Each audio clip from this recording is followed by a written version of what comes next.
Beleza, pessoal?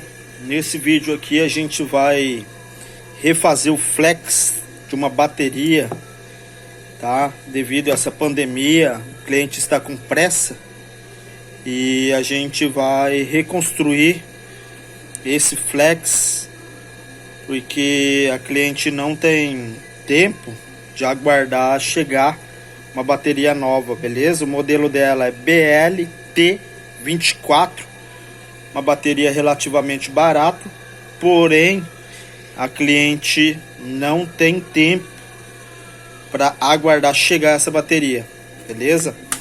O aparelho é este daqui, né?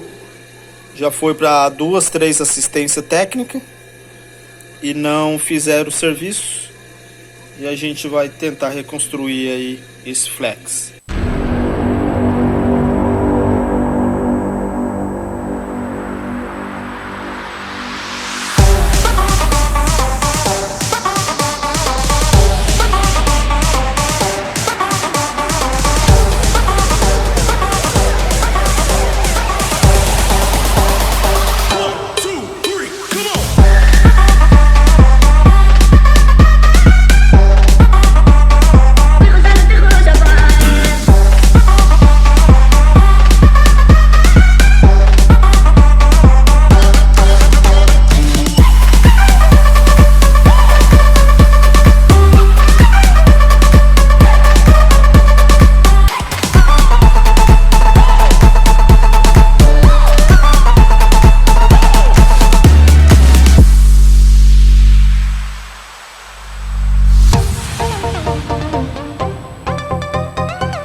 Beleza, pessoal? Vocês acompanharam aí a reconstrução do flex.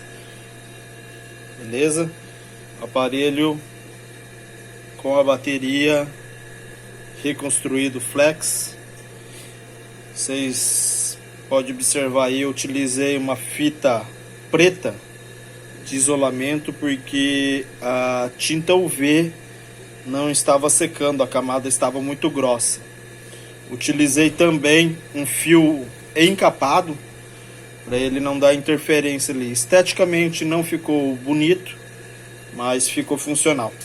Beleza, pessoal? Espero que goste. A gente sempre recomendaria fazer o isolamento ali com uma tinta UV, secagem com uma lâmpada ultravioleta, tá certo? E um fiozinho com isolamento. Beleza, pessoal? Forte abraço.